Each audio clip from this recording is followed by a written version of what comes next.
Hello po, magandang umaga sa ating lahat. Ako po si Kuya Mix. I think this is my second video about programming. So last po, na-share ko po sa inyo yung ginawa kong system about fuel station, point of sale. Ngayon naman po is i-share ko sa inyo ang ginagawa ko pang system na laundry management system. So ang kapareho po nung dati kasi ito pong system na to ay POS din po. Yan. Designed para sa laundry shops.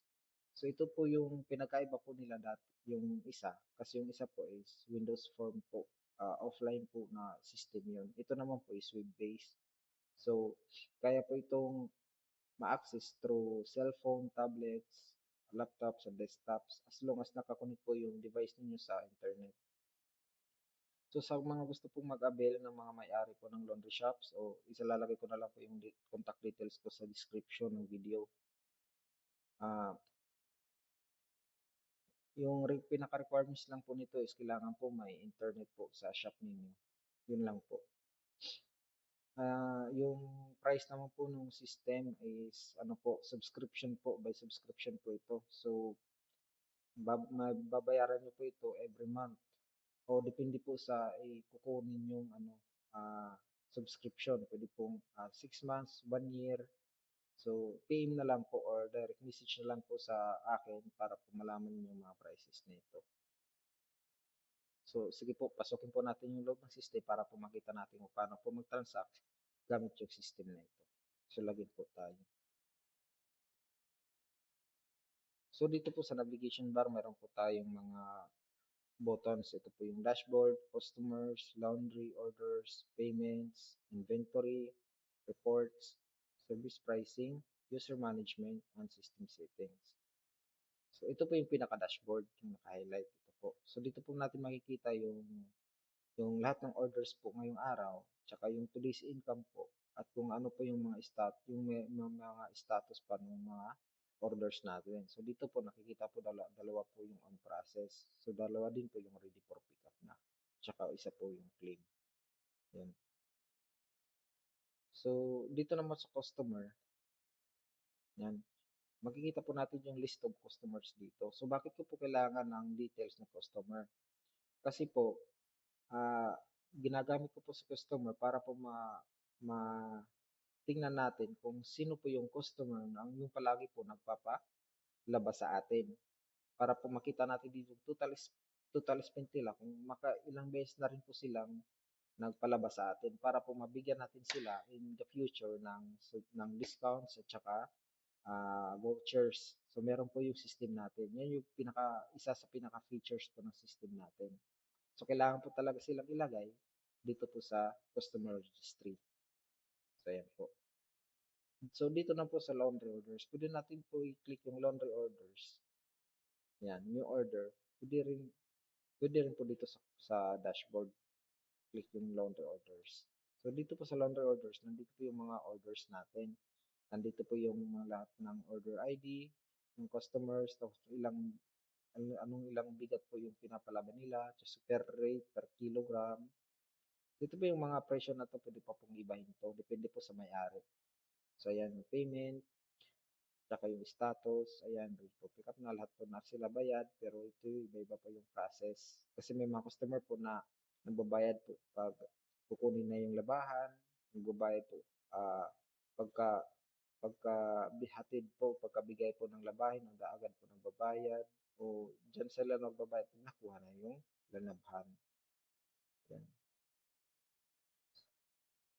So, yung ano po, yung mga orders po, pwede nating i-view. Ayan, kung paid na po sila, pwede po nating i-view at ma-view yung resibo. Ayan, kasi ito po yung mga details niya. Ayan, tapos pwede po natin i-edit kung ano po yung status ng order. Kung halimbawa, kung ready for pick up na or na-claim na, i-claim lang natin tapos update order lang. Ayan. Tapos pwede na natin i-delete. Payments naman po, may nilagay ko po kasi ito ng payments kasi may method po tayo ng payments by transaction po. Halimbawa po si customer kuya ay nagbayad po nagbayad siya ng over the counter, so cash method po. So pwede pong magbayad sa system natin through GCash o PMaya.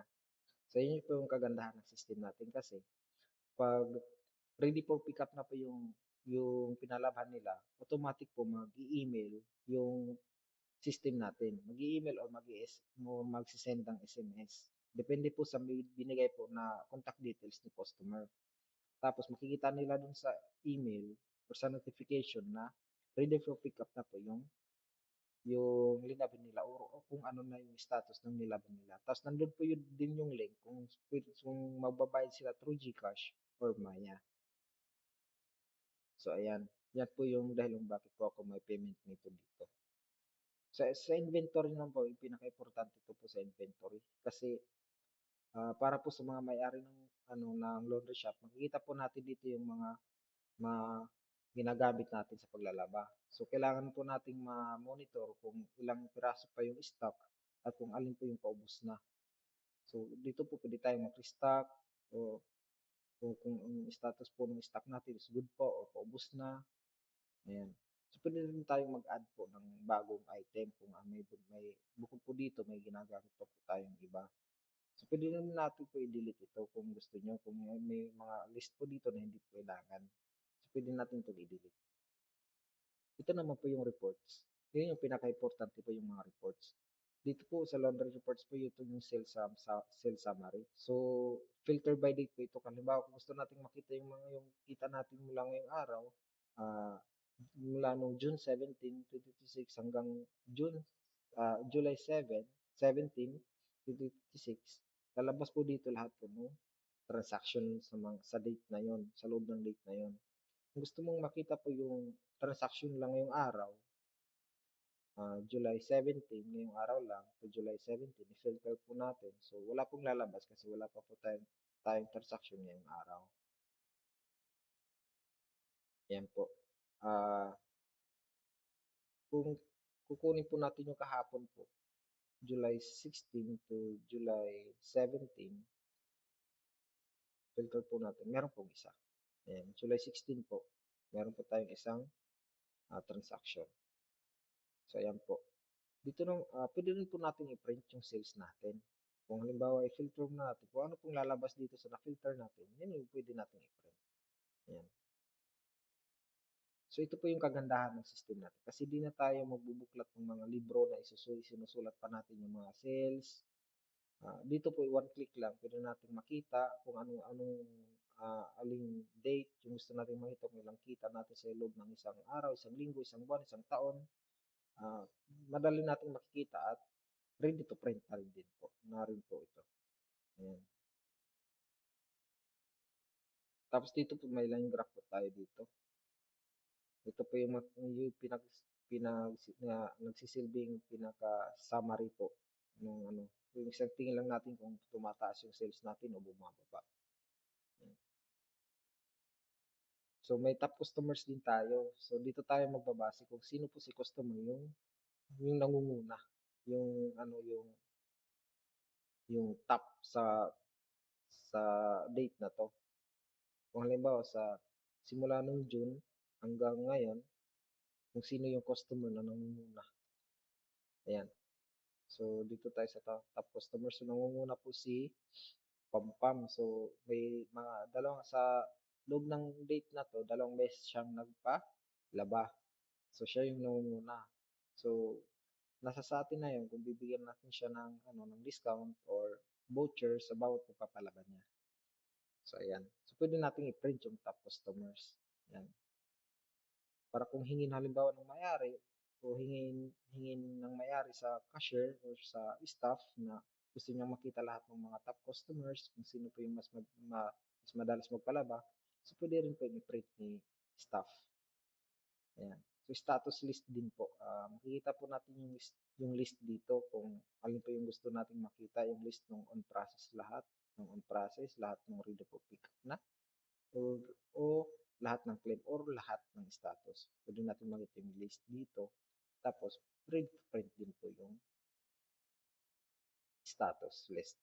Ayan. So, dito naman sa service pricing, ayan.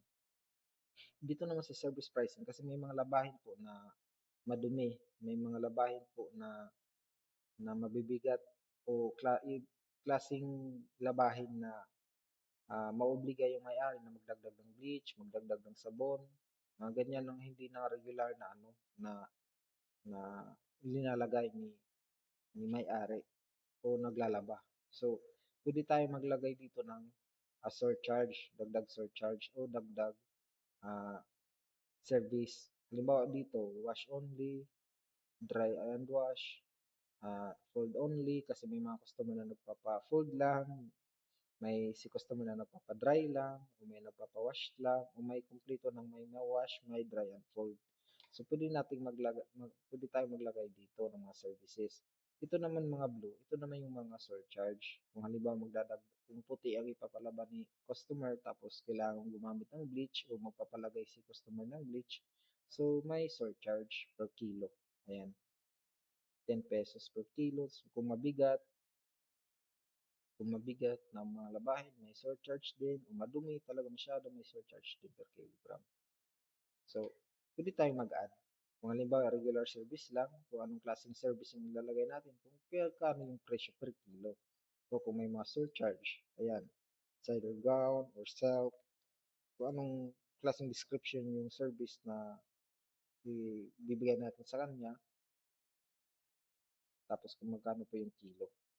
Ayan.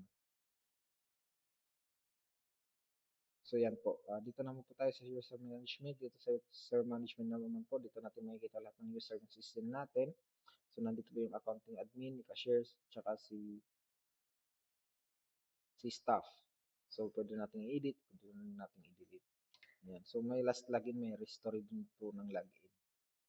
So sa system setting naman, dito naman sa system setting, kung ano po yung ilalagay natin na business shop name natin dito, tapos kung sino yung owner, yung shop address, yung contact number ni may-ari, tapos yung email address, yung PIN, yung logo po, halimbawa kung may logo po yung laundry shop, tapos kung may ilalagay kayo sa resibo, sa footer, kasi ito po yung system setting, ito pong mga details na to, yan po yung lalabas sa resibo.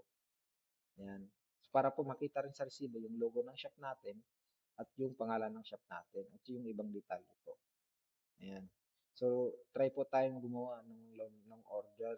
Tapos, simula po nung on process, ready for pick up at saka payment. Sige po.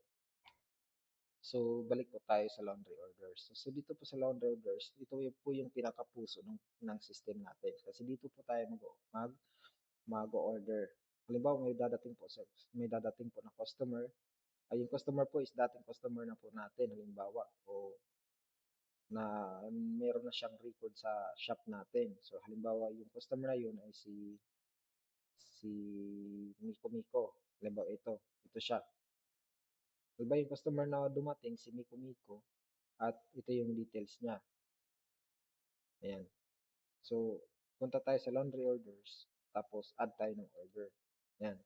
So, dito sa create new laundry order, may automatic na po lalabas na yung transaction number. So, no need na po tayong mag-input dito. So, mag-select na lang po tayo ng customer kung sino po yung customer. Yung tulad ng sinabi ko natin kanina, si Miko Miko po yung dumating na customer. Tapos, anong klaseng pagpapalaba yung gusto niya? Gusto niya ba ng wash and dry lang, wash only, or dry only, fold only, or wash, dry, and fold? Yung gusto ni customer na wash, dry, and fold. So, yung si wash, dry, and fold, mayroon siyang presyo na 120 per kilogram. Ayan. Tapos, anong klaseng labahin? So, dito na tayo maglalagay ng surcharge kung halimbawa. No, kung normal lang din naman na labahin yung dinala niya, or mga puti, magdadag tayo ng bleach. So, magdadagdag tayo ng 10 pesos per kilogram. Kung mabigat yung labahin niya, magdadagdag tayo ng 20 pesos per kilogram base po kung anong nakalagay dito sa service pricing. So kung maduming ganyan. O halimbawa kung yung dinala niyang labahin is normal lang naman ng mga clothes, so dito tayo sa walang surcharge. Yan. So kung ilang kilo yung dinala niya, halimbawa nagdala siya ng 4 na kilo. So sa 4 na kilo, meron siyang babayaran na 480. Ayan. Kasi sa 120 per kilogram times 4 is equals to 480. So, halimbawa si customer is may pinakitang ID, halimbawa PWD siya or senior citizen, may automatic po siyang 20% discount. Kung halimbawa si customer naman is madalas magpalabas sa atin, so meron na siyang voucher na na nabibigyan of promo discount, so dito tayo sa ano, halimbawa may bawas siya ng 5 pesos or 10 pesos, ganyan. So halimbawa nagpakita siya ng ID, halimbawa PWD siya, so meron siyang automatic na 20%.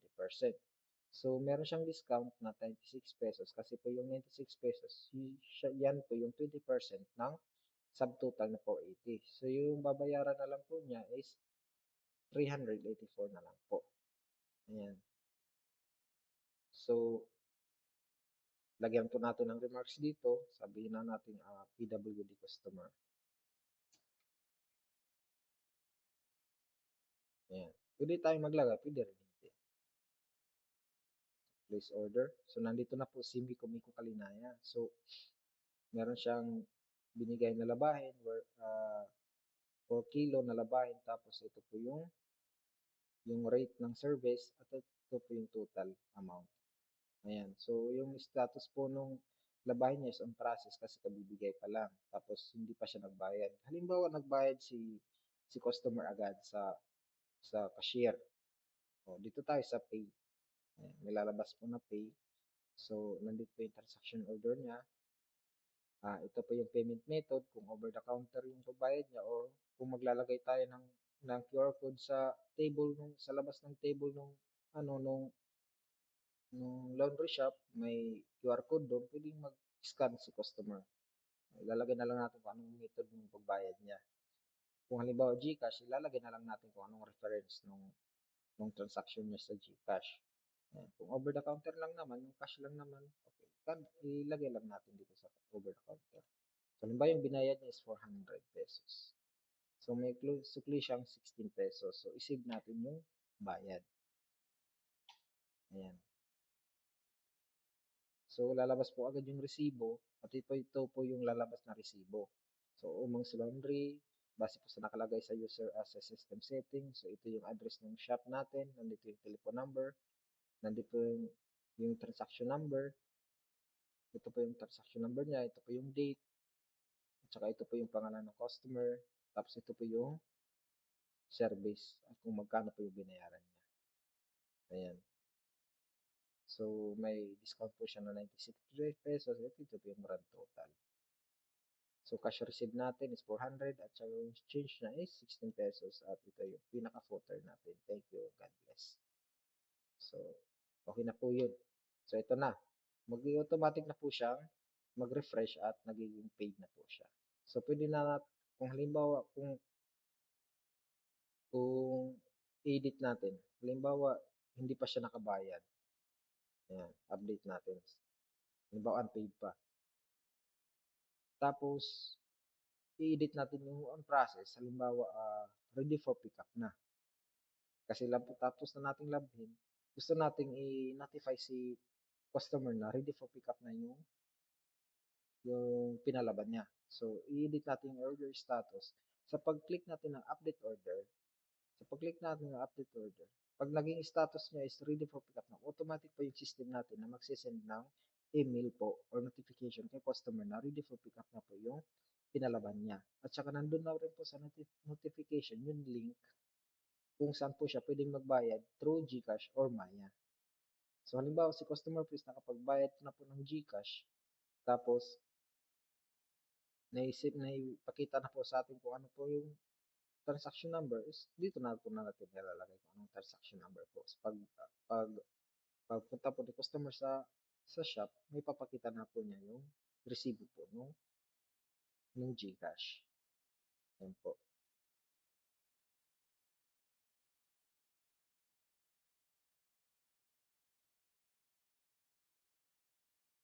Tapos pag nakabayad na po siya, pwede natin po ilagay dito. Halimbawa yung GCash or yung Maya. Yan, lalagyan na lang po natin ang reference number. So, balik po tayo dito sa over the counter, yung kanina. Dito po tayo.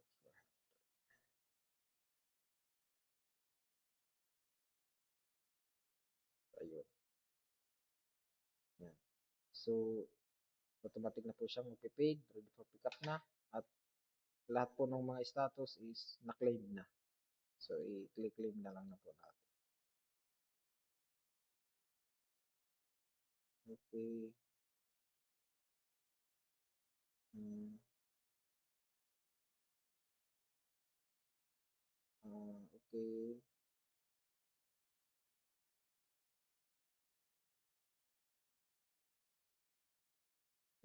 Okey, yan. Paano po pala kung si customer nagbayad po nung through GCash tapos meron siyang tao na pinadala na lang nung nung pinalaba. So, hindi niya nadala yung resibo ng GCash so paano po yun? So, yung system po natin 'pag nakapagbayad po siya nung nakapagbayad po siya nung nasa bahay siya through GCash, mag-automatic po yung system natin na magche-change po nung payment status. So, magiging ganito po yung itsura ng system natin. 'Pag halimbawa nakapagbayad po siya ng payment through GCash, automatic po yung payment status po magiging checking siya, yan. 'Pag maging checking po yung payment status natin, 'pag nakita po ni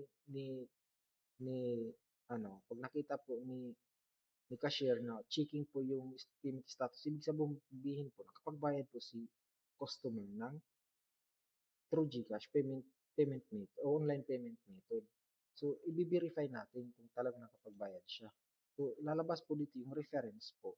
Kasi nandun po sa notification kung paano po magkakapagbayad si customer at automatic po malalagyan dito ng reference, number ng reference nung kung saan siya nagbayad sa GCash or sa Maya. Ayan. So kung nagtugma sa dumating sa atin na reference at tsaka yung nandito sa sa system, so pwede na nating aprubahan yung bayad. Ayan. So hindi pa po 'to gagana kasi yung system po natin is hindi pa nakakapag-generate ng notification sa customer at hindi pa tayo nakikipag-transact sa GCash or sa Maya. So, yan po yung gagawin ko pa sa system na ito. So, ayan. So, check natin. Ayan.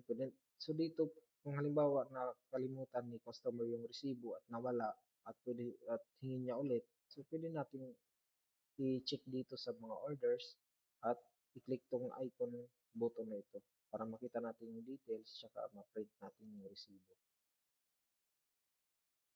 So, ayan. So, pwede natin i-print ulit yung resibo. Ayan. Ganun lang kadali magawa ng transaction sa system natin. So, hindi siya mahirap at napaka-user friendly po. At kung halimbawa meron pa kayong gustong idagdag dito sa system, meron pa kayong naisip mga recommendation, pwede po kayong mag-comment na lang sa video at titingnan po natin yung magagawa natin para doon. Okay po. So, hanggang dito na lang po siguro. Maraming salamat po sa panonood. Thank you and God bless.